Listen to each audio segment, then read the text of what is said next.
WNYW Fox Channel 5 in New York, this is the 10 o'clock news with John Rowland and Cora Ann Mahalik.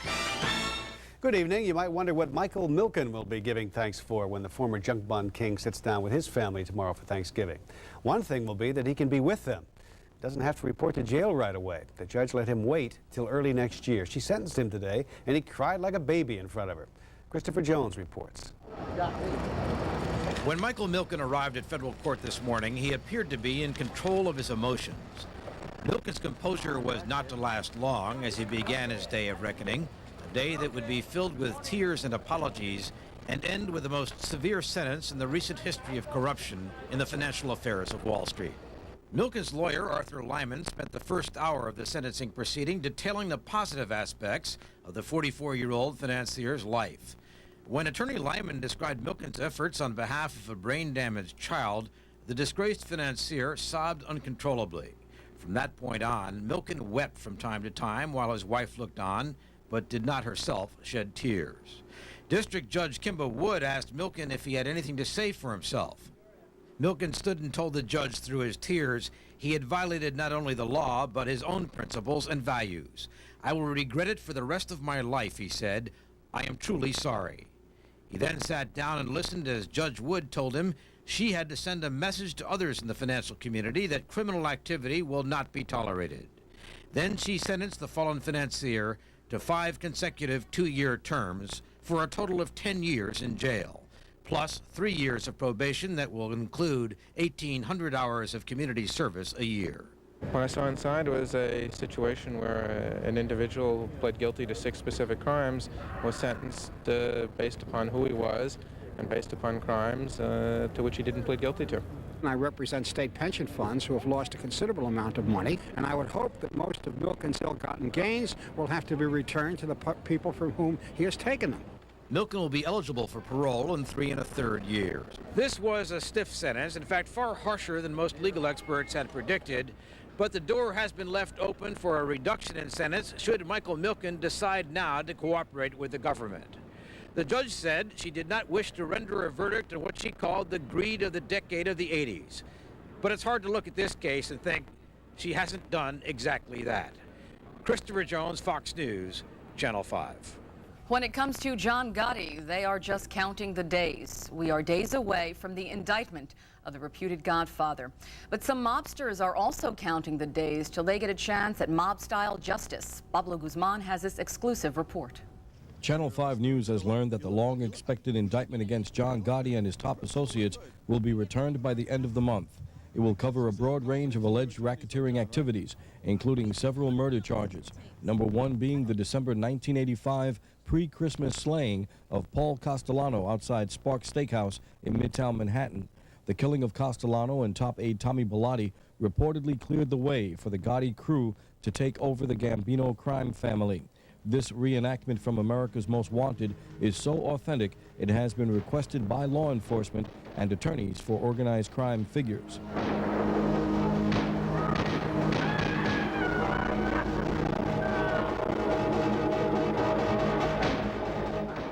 We first broke the story about the indictment against Gotti back in February. Since that time, there's been a great deal of bickering among prosecutors as to who has jurisdiction over what. That all got settled about 2 weeks ago in Washington, with the FBI emerging as a key player in the discussions. One FBI agent in particular is set to hold several aces. John Gotti's a former hijacker who happened to be at the right place at the right time. Jules Bonavolanta heads the FBI's Organized Crime Bureau in New York. The announcement of Gotti's indictment will take place before Bonavolanta retires this month, a tribute to his skills from the team that will prosecute Gotti. Channel 5 News has learned that the new weapons against Gotti include civilian witnesses who saw the Castellano shooting, at least one of whom came forth after this segment of America's Most Wanted was aired, and at least one FBI undercover agent who will surface after years of penetrating the mob. 10 of his major capos today are either in jail, waiting to be sentenced, or to stand trial in less than 2 months. We're about to isolate John Gotti to the point where he's going to be left with his 2 bodyguards, Iggy Alagna and Dom Pizzonia, who really combined have an IQ of 20. There is a possibility that John Gotti will not go to trial, and not because of any mistakes on the part of prosecutors. Channel 5 News has learned there is an organized crime faction that wants to assassinate Gotti before the trial. I'm Pablo Guzman, Fox News, Channel 5. Well, there was a lot of yelling at the Central Park rape trial. The defense called the boyfriend of the woman jogger, the lady who was so viciously attacked in the park. One of the lawyers for the accused, Colin Moore, tried to imply the boyfriend should be a suspect. The judge cut him off. Moore represents Kerry Wise. He called his mother to the stand. She got into a shouting match with the prosecutor, shouted that Jesus would get even with her. The judge threw her out of the courtroom and threw out her testimony. About 150 new prison guards made the grade and got pink slips, all in the very same day. Right after they graduated the State Correctional Academy today, they found out they were being laid off the day after Christmas. Governor Cuomo is planning to fire 2,000 state workers to help close the state's billion-dollar budget gap.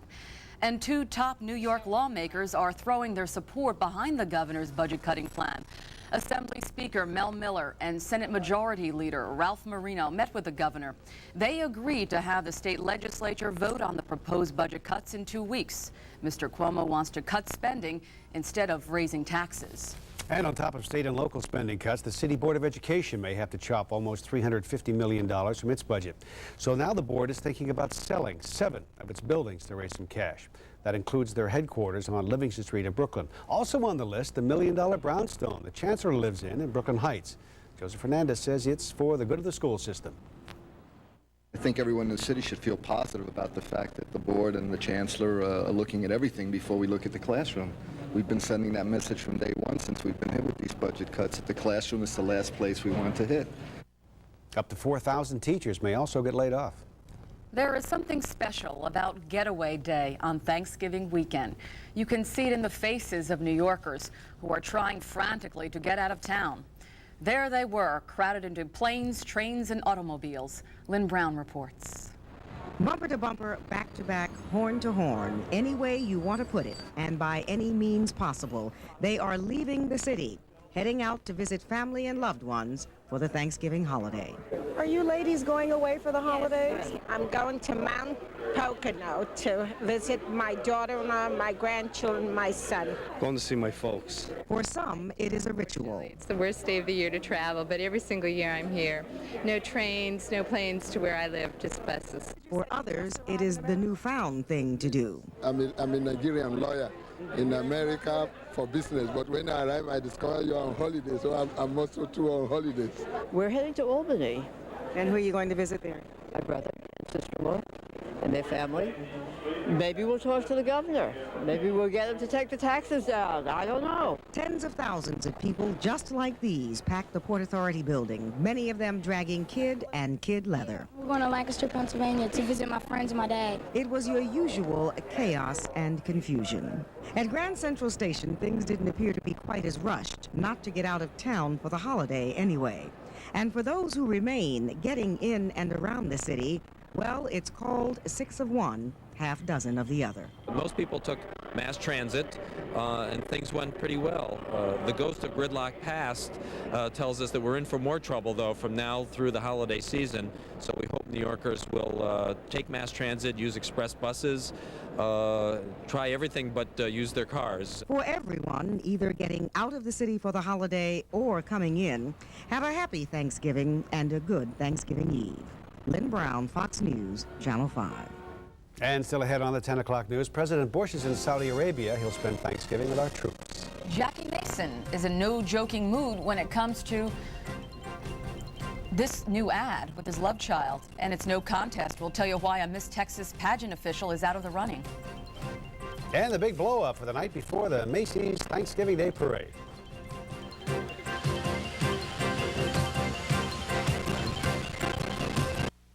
Well, President Bush is ready to have Thanksgiving dinner in the Persian Gulf.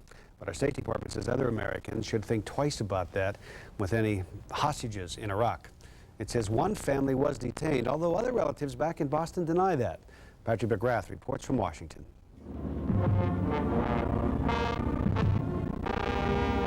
President and Mrs. Bush were welcomed to Saudi Arabia by a grateful King Fahd. The President's swift decision to send U.S. troops to Saudi Arabia ensured that Iraq's military invasion would not extend beyond Kuwait. The President also met with the exiled Emir of Kuwait. I come away from this conversation more committed than ever to seeing this cruel occupation come to an end and those responsible for this violence called to account. On his way home, President Bush will meet with another Middle East leader, Syria's President Hafez Assad. Syria is still on the U.S. list of countries who support terrorism, but Syria is also supporting the UN effort against Iraq. He is a coalition partner. He's in the process of moving substantial force here. We've worked to help others build a big, strong coalition, and I will be talking to him about our common objectives in the Gulf. President Bush had a final meeting with coalition partners in Paris earlier in the day. The president had lobbied hard for support of a UN resolution to authorize military force against Iraq if it does not pull out of Kuwait by a certain date. Soviet President Mikhail Gorbachev declined to publicly support it, but did call for a UN discussion of it. The president will spend Thanksgiving Day visiting the U.S. troops deployed in Saudi Arabia. We thank them, and we thank God for the blessings that we have, and that we are going to prevail. They're not there on a mission impossible. Patrick McGrath, Fox News, Channel 5. And hundreds of New Yorkers are not thinking of their holiday, but what they may face in the Saudi desert. They've been called to active duty. Jeff Weiser reports. By midday, almost every member of the 140th Field Service Company was present and accounted for, lined up in formation at Fort Totten, Queens. But this was different than all the other times they'd gotten together for training. This is the real thing. Blackwell, Council, Dina Coley. These reservists, along with several other units in the New York, New Jersey area, have just been called to active duty for possible deployment to the Persian Gulf. The troops were called out on short notice, and as a result, 4 members of the company decided to get married before they shipped out, including 29-year-old Private Victor Pinnell of Brooklyn. He married his sweetheart this week in a big church in Mount Vernon, New York. So I decided the best thing to do is to give my wife a gift. And I give her the best gift of all, the gift of marriage. That's a lifetime gift. These troops provide support for soldiers in the field by performing all sorts of tasks, such as sewing, laundry, and baking. 19-year-old Danelle Gonzalez of Manhattan, who works at a funeral home, hopes he won't have to practice his military specialty, grave registration. Well, I'm not hoping for it, and I pray to God it doesn't happen, but I'm prepared for it. These reservists come from all walks of life in the civilian world. Sergeant Katie Brown of Bedford-Stuyvesant works for the New York City Health Department. Now she's in charge of the company motor pool, and she worries about her mother she's leaving behind. So she's kind of upset about that. Right. Because I'm the only sibling here in New York. I have a sister in California and 2 in South Carolina. So I have to depend on my cousins to help her out. Morale seems high on this first day of active duty as troops try to put the possible dangers out of their mind. I'm not thinking about not coming back. I'm not thinking about going into a danger. As far as I'm concerned, this is a pleasure trip. I'll be coming back. This Saturday morning, these troops ship out to Fort Dix, New Jersey to sharpen up their soldiering skills. And if they are in fact sent to the Mideast, they could find themselves in the Saudi desert in a little over 1 month from now. From Fort Totten, Queens, Jeff Weiser, Fox News, Channel 5. And the man accused of killing Rabbi Meir Kahane was in court. A man who was born in Egypt, El Sayed Nosser. He pleaded not guilty. Lucky for him, he was inside. Several dozen of Kahane's supporters were outside the courthouse calling for revenge. One of their signs read, "Hand Nasser over. We'll take care of him." He's being held without bail. And the teenager accused of murdering Brian Watkins pleaded not guilty. Yul Gary Morales. Prosecutors say he is the one who actually stabbed Brian. 7 of his friends are also charged in that murder. Brian was visiting here with his family from Utah. He was killed in the subway, trying to protect his mother from a robbery. It was a day of explosive testimony at the latest Bensonhurst trial. Gina Feliciano, the Bensonhurst woman who had a birthday party the night Yusef Hawkins was murdered, was in a bad mood on the way to court. Gina, do you have anything to say? She has nothing to say.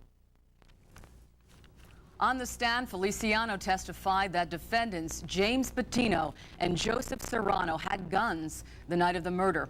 And she broke down after defense attorneys accused her of taking drugs before taking the stand. Outside, one of them called her a liar. I think not only that she is lying, but that the district attorney knows that she is lying. They know that she has not told the truth in the past about this, that she has admitted to them that she's lying, that they are putting her on the witness stand because they have no choice. The defendants face 25 years to life in prison if convicted of murder. Well, coming up next, Jackie Mason is hitting the ceiling over his love child. And we will be going over to the Upper West Side to watch Bart Simpson get blown up and all the rest of the Macy's balloons when we come back.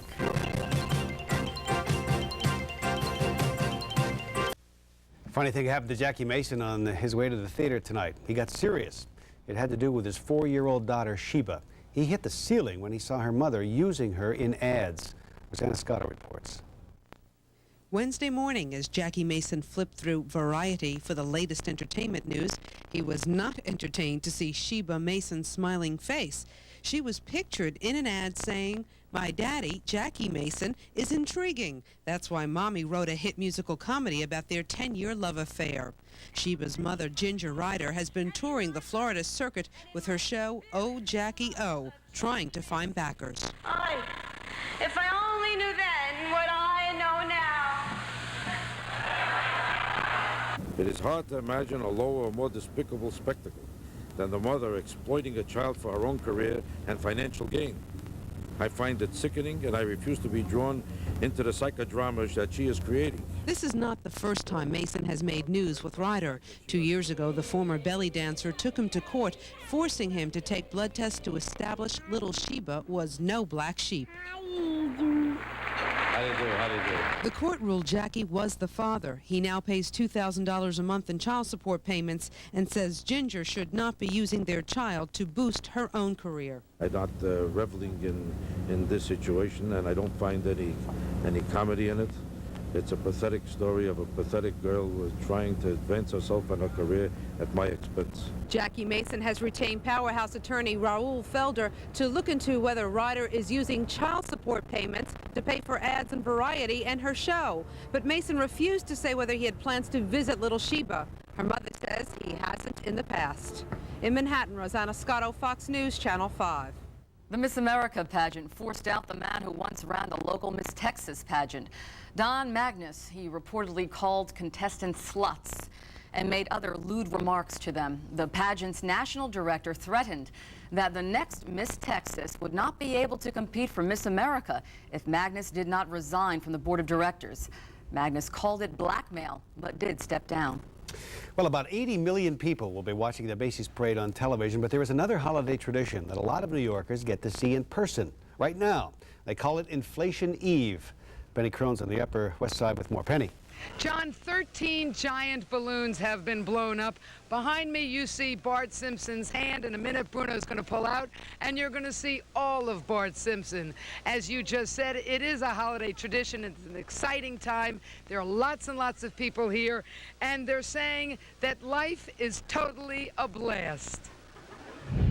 No, this isn't Bart Simpson, but he is one of the dozens of people behind this year's newest addition to the parade. Cowabunga dude. Bart got blown up leg by leg, hair by hair, and is he ever big? His grin is 13 feet wide, ear to ear. His eyes are 6 feet in diameter, and he'll be riding on a 38-foot skateboard. Would you like to take him home with you? Yeah, well, he wouldn't fit in my house. You'd have to build a bigger house, huh? Yes. What would you feed him tonight for dinner if you could bring him home? Macaroni and cheese. Who's your favorite? Bart Simpson. Why? Because he's funny. What would you give him for dinner tonight if you could feed him dinner? Pizza. But the Ninja Turtles would want those. Oh. Well, then spaghetti. How many people tell you you look like Bart Simpson? Not many. I think you do. You say have a cow man? Don't have a cow man. And here's Kermit. He's coming back for another year in the Thanksgiving Day parade. As you can see, it's not an easy job. It takes a lot of time, but it's clearly a lot of fun. And this, ladies and gentlemen, is Laura Pinsley. She's going to be at the parade tomorrow along with thousands and thousands of other little people who enjoy seeing the floats and just enjoying the 64th annual Macy's Thanksgiving Day Parade. I hope you're there. It starts at 77th Street on the west side and goes all the way down to Macy's. Do you have anything to say? I guess she's saying happy Thanksgiving to everyone. Reporting live from Inflation Central, Penny Crone, Fox News. Why are you looking at me like that? Channel 5. Now back to the studio. I think it all left her speechless, huh? Thank you, Penny. She caught on to Penny already, didn't she? Really. And you can get a good look at the balloons when all of them are blown up tomorrow morning on Good Day New York. Last Thanksgiving, Dick Oliver got NBC's Deborah Norville to say hello to Fox viewers. In fact, she said the magic words, Good Day New York. NBC attorneys were not too happy that it looked like Norville was promoting a rival show. So you may not be seeing that tomorrow, but the staff promises plenty of fun. Jim, what are you going to do tomorrow? Well, you heard of Guns N' Roses? Uh-huh. We're going to have turkey and roses and a little bit of chocolate thrown in. I've said too much already. Yummy. And Good Day New York can be seen tomorrow morning from 7 to 9 o'clock right here on Fox 5. So NBC lost its sense of humor, huh? Come on, like, just because we're beating their pants off, you'd think they still would keep a sense of humor. All right, coming up next, Latinos get to tell their complaints directly to the police commissioner in a neighborhood of Brooklyn.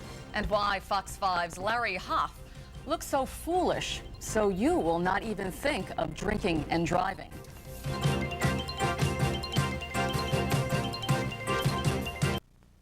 Top aide to Mayor Dinkins got mugged tonight. Leslie Weiss, she is the Director of Community Affairs for the city. He was getting out of his car on 109th Street in Manhattan when 5 men with a gun held him up. They took the only valuable thing he had, a ring. Officers managed, though, to chase down 2 of the suspects, and they got his ring back. Police Commissioner Brown thinks that one of the ways to try to help save our city is what he calls community policing, putting a cop on the beat, like the old days, a cop who knows the neighborhood.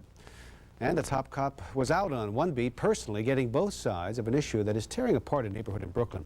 Accusations that the police are favoring one group over another. Lynn White reports.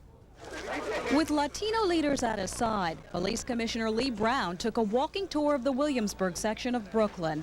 He was trying to feed a community starving for answers, a community where some believe more and more that the Hasidim here are given preferential treatment by the police at the expense of all others. I want to know, what about the unwritten policy? It is the unwritten policy of the police department that drove this man, police officer Hector Arisa, to blow the whistle on what he called injustice. Arisa claims that summonses are voided for some arrested Hasidim, and as a part of the 90th precinct policy, the Hasidim here are protected from the law while Latinos are targeted. The cries of injustice in and around the 90th precinct don't just end here. There are other police officers who have come forward to say that what happens in the 90 happens in other precincts in Brooklyn where the Hasidim live. This former cop, who didn't want his face shown or voice heard for fear of reprisals, worked in both the 71st and 66th precincts. He says the favored treatment given to the Hasidim goes far beyond the 90th precinct. Going back about 10, 12 years ago, an Hasidic woman was raped in Crown Heights, the 71st precinct. There were about an additional 100 cops sent in for about a month. If she was black, it would never even exist. We exist to ensure equal treatment for everybody, regardless. That's not up for debate. Because the policy is not up for debate, the police commissioner made it clear that anyone with a complaint about preferential treatment would have a direct pipeline to his office. As for the original whistleblower, Officer Arisa, certainly there'll be no reprisals, there'll be no punishment for bringing that to our attention. Still, many fear as far as the Hasidim and preferential treatment is concerned in Brooklyn, the policy may just continue to be unequal under the law. I think it'll just have a little bit of camera, a little media, and this and that, but that's about it. Lynn White, Fox News, Channel 5. A new report says big oil has not been making big profits from the Persian Gulf crisis. The Energy Department says prices have jumped at the pump since the Iraqi invasion, but earnings from refining, marketing, and the chemical business are way down. So U.S. oil company profits have risen just 1.7% since the beginning of the crisis. Those that were not engaged in retailing were the companies that did the best. Those that were heavy retailers, those that had to buy a lot of their own crude or a lot of their own product, were the companies that did the worst. The report concludes that oil companies have showed restraint in not passing price hikes onto we consumers. Not much of a day on Wall Street. There rarely is before a big holiday. The Dow did manage to close up a little more than 9 points, but there were a few more losing stocks than winners on the big board. The price of a share, though, was up a nickel. A down day, though, on the Amex. The price of a share there was down a penny. And the index there was down about half a point. And now just a reminder, because of the holiday, federal, state, and city offices will be closed tomorrow. Banks will also be closed, and there is no mail delivery. Buses and subways will be on a holiday schedule, and Sunday parking rules go into effect. All right, now there are going to be a lot of parties, of course, from now on until New Year's, and a lot of drinking. And too many people are going to try to drive and drink when they shouldn't be. Now, just to show you how dangerous this is, the police in Nassau County put Larry Hoff of Good Day, New York, behind the wheel after he had a few screwdrivers. He was only a little bit over the legal limit, but he had all kinds of trouble staying on the course. He was only going 22 miles an hour. Look how easy it is to mess things up. How'd I do, Bob? Well, obviously, I'm tanked. Yeah. I should not be behind the wheel of this We're going to car. make sure you get a ride home. Tony DeBerry is going to bring him over. Tony over is going to be... Sounds funny, doesn't it? But it's not. By the time Larry wasn't making much sense at all. It makes no sense at all for you to drink and drive. All right, still ahead, the ancient city that was buried out in California. A hiker who is blind shows what you can do with determination and companionship. And then Steve Powers with an unusual way of carving up the old turkey. And Robin says if there's a recession, the people in Hollywood sure don't know about it. Just up to our neck in terrorists again, John. Bill Irwin's in the record books. He is the first blind man to walk every inch of the 2,100 miles of the Appalachian Trail from Georgia to Maine. He finished up this morning in Maine with some of his friends there, but he thanked his biggest friend, God, and he got down and prayed. Maureen O'Boyle profiles this remarkable man.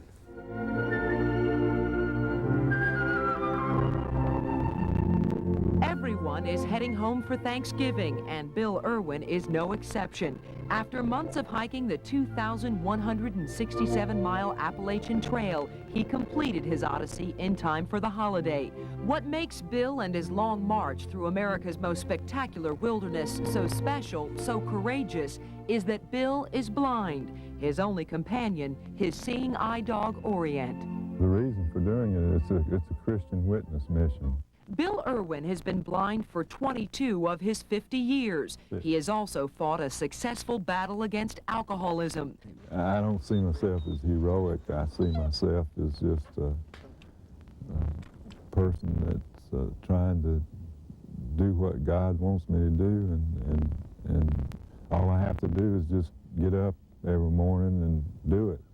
A current affair was with Bill for part of his journey, a journey that began in Georgia last March and ended today in Maine.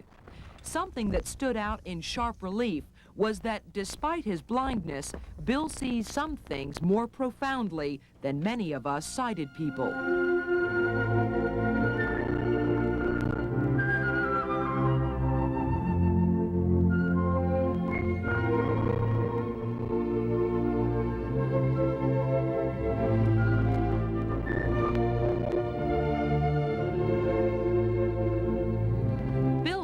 Thanksgiving this year has a special meaning, and perhaps a special meaning for all of us. In California, archaeologists are digging up a city that looks a lot like ancient Egypt, but it's really from the backlots of Hollywood. It's a set that director Cecil B. DeMille built for his silent movie, The Ten Commandments, back in 1923. Instead of destroying it, he had it buried in sand dunes in Santa Barbara County, and we hear it's almost completely intact. Well, you know, in every family there is one person in charge of carving up the Thanksgiving turkey. If you've never done it, you probably think it's easy, but it's really not. Steve Powers, though, found a couple of new ways to slice up the turkey. We have a warning for you, though. You may not want to try these at home. If you remember, at our last Thanksgiving cooking class, I taught you how to make the turkey.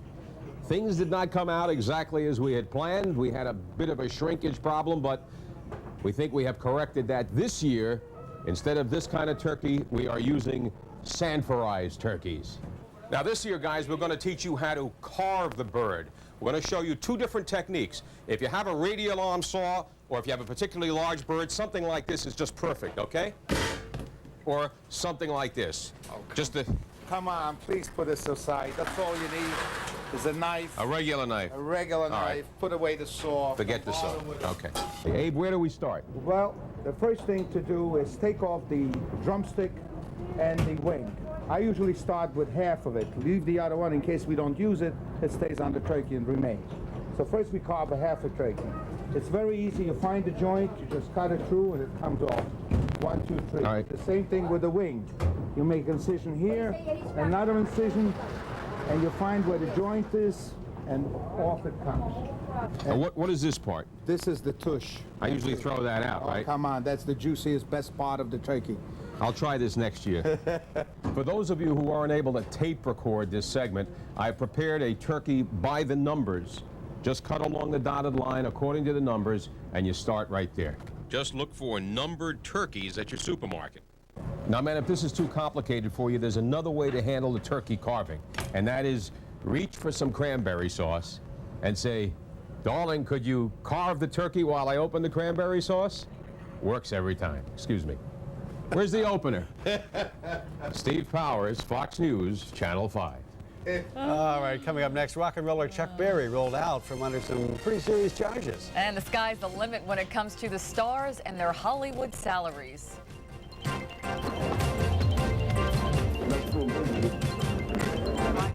You know, for a while it looked like Chuck Berry might be doing the jailhouse rock, but prosecutors dropped child abuse charges against him.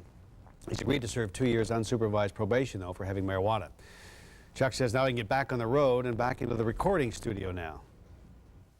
There were no child abuse charges. There were no evidence of child abuse charges. So I can play concerts. The charges stem from a raid on Berry's farm last June. The police found pot and a videotape showing sex among underage children, but the investigators now say that tape was a phony. Coran? And John, the soft economy has not hit Tinseltown. The sky is the limit when it comes to the stars and their salaries. Robin Carter has that story. Robin? Well, you want to know what the color of money really looks like? Just ask Michael Jackson. The New York Times says Jackson is close to a new thriller deal with CBS Records that would be the most lucrative in pop history, raising his take much higher than the $18 million advance against royalties he now receives. But hey, with an estimated net worth of $100 million, Jackson, even without this deal, is already the highest paid performer in pop. And Michael Jackson isn't the only megastar making the mega millions. For a select group of Hollywood movie stars, payday has come to mean hitting pay dirt. Tommy Gunn only fights in the ring. My ring's outside. And Sylvester Stallone got a record $25 million purse to step into the ring for Rocky V. Michael Douglas will get a reported $15 million paycheck when he starts shooting Basic Instinct. Greed, for lack of a better word, is good. And Eddie Murphy agrees with that. He is reportedly pushing for a pay raise from $9 million a movie to $18 million up front. Tom Cruise is estimated to have made $19 million this year alone. Wait till they get a load of me. Jack Nicholson, Arnold Schwarzenegger, Bruce Willis, and Kevin Costner are also among those mining Hollywood's newest gold rush. It is a fast buck town. There's a lot of dough to be made. I don't think it's anybody's business how much I make. But Bruce got close to $8 million to Die Harder, several million to do the baby's voice in Look Who's Talking and Don't Look Now. But Bruce also got a hefty fee for his co-starring role in the upcoming Bonfire of the Vanities. Even Tom Selleck, who's only had one box office blockbuster, has been quoted as saying he's one of the highest paid actors in Hollywood. I'm paid very well for movies. I also don't feel guilty for making a lot of money. Oh, I hope I get $100 million down the line. Are you kidding me? Well, he doesn't make that yet, but muscle man Arnold Schwarzenegger is now bench pressing a salary of $15 million a flick up front. That's more than Meryl Streep, who only gets $2 million. But Meryl's movies don't make $100 million at the box office. You're worth anything that you can bring back twice as much. But even Hollywood's mightiest money men do seem dazed by the skyrocketing salaries Sly Stallone was back in 1988 when he got a then unprecedented $20 million for Rambo 3. I can't comprehend that. To me, it seems almost dreamlike. I mean, to me, I keep thinking about, do I have $11? $11 plus about another $100 million. And according to Variety magazine, once an actor becomes a superstar, his salary can keep escalating despite the performance of his films. Different story, though, for the women in Hollywood who are still getting about 70% less than the men. Thank you, Robin. All right, Robin, still ahead. Nick says it's not going to rain on the parade tomorrow. And he has the forecast for the rest of the holiday weekend. And then the amazing reports on the Final Four battling it out for the NIT title at the Garden.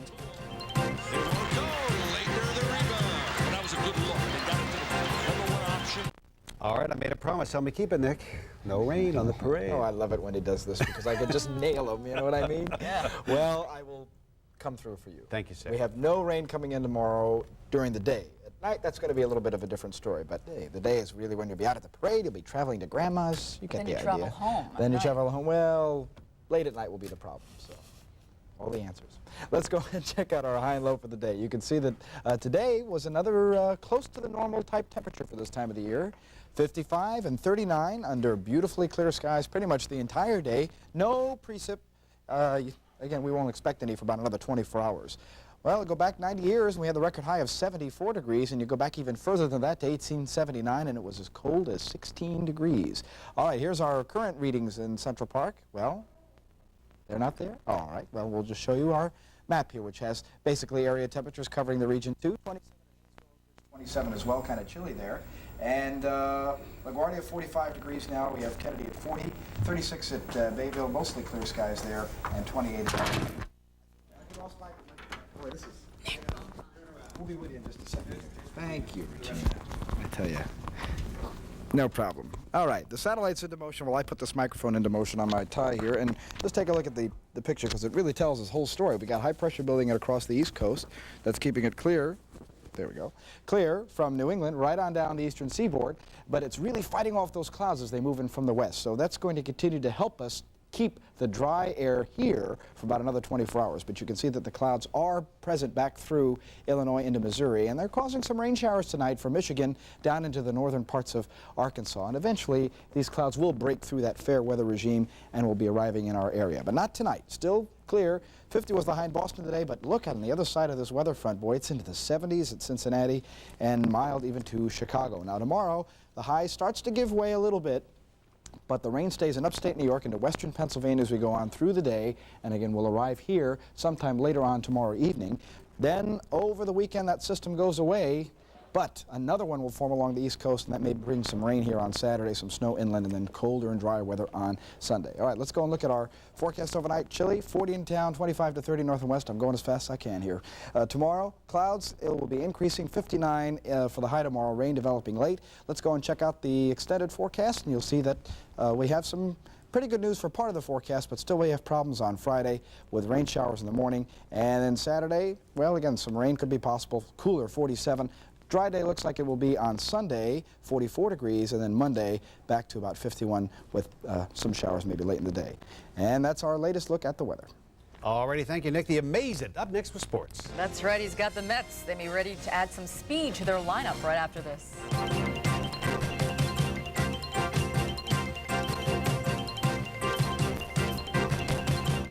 All right, Amazing, go get him. John, before we get to tonight's action in basketball and hockey, this word from Richard Bry, Vince Coleman's agent.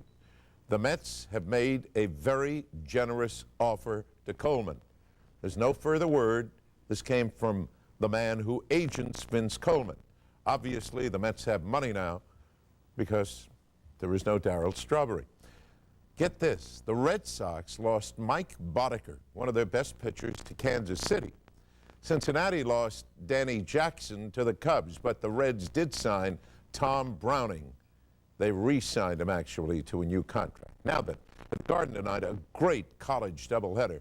The first game pitted Arkansas against Duke, and in this game, Christian Laettner was just tremendous. He had 28 points, and he thoroughly outplayed Oliver Miller, who spent a great deal of time on the bench. The big guy did contribute 10. But Isaiah Morris came off the bench. This is he, with 2 of his 19 points, and Arkansas, a first-rate team, beat Duke 98-88. The second game is really hardly a contest. Arizona against Notre Dame, and Arizona, one of the very best teams in the business, had Chris Mills scored 19 points in the first half. They lead 45-27 over Notre Dame at the end of the first half of play. Let's go to pro basketball. Detroit playing Indiana when LaSalle Thompson hit this shot for 3 points. Indiana at the buzzer had tied our friends from Detroit. But in overtime, Isaiah with a three-pointer, 3 of his 32 points, and Detroit won it 108-100. Meantime, Houston coming off the win against the Knicks last night was in Boston. Kevin McHale just killed him. He scored 32 points. Hakeem was held at just 19 by Robert Parrish, and the final score, Boston 108 and Houston 95. Sacramento gave Philadelphia a tremendous battle in spite of the fact this is the popular number tonight. Barkley had 32 points, but it was all tied with 0.4 of a second remaining in the game. Rick Mahorn tipped the ball in to give Philadelphia a 101-99 win over Sacramento. You Ranger fans tonight, what a game. You know, Bernie Nichols hadn't scored in 13 games, and then in tonight's game, here came Nichols. 2-1 in favor of the Rangers. Back came Buffalo. They closed it to 4-3. Now watch this play by Darren Turcotte, a magnificent play. He scores to make it 5-3 Rangers. Would they win? In the next minute and 19 seconds, Buffalo got 2 goals. Dave Andrechek, who had a pair, scored that one to tie the game at 5, and so for the second game in a row, the Rangers have played a tie. The final again, 5-5. By the way, today on WFAN, I asked Digger Phelps whether Rocket Ishmael would play against Southern California. He's in town, of course, for the Dodge NIT, and Digger said he's making the trip, and he's better on one leg than anyone we've got on 2. And so later, the coach of the team, Mr. Holtz, said he thought he would play him, except not on returns. No returns of kickoffs or punts. All right. I got a trivia question for you tonight, Amazing, from Julius Benin. He lives in North Belmore, New York. He wants you to name the U.S. tennis player, winner of U.S. National Singles Championship in 1912 and 1913, known as the California Comet. I knew him well. I covered that.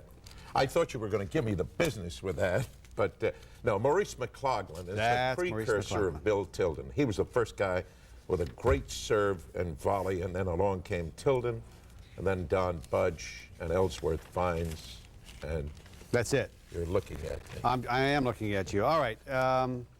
We want to say goodnight to you, and we want to ask you to please, if you're traveling, please, if you're driving, be careful. We want to see you right back here again tomorrow night, and the night after that, and the night after that. So drive carefully. From all of us, happy Thanksgiving tomorrow. That's right. Good night. Good night.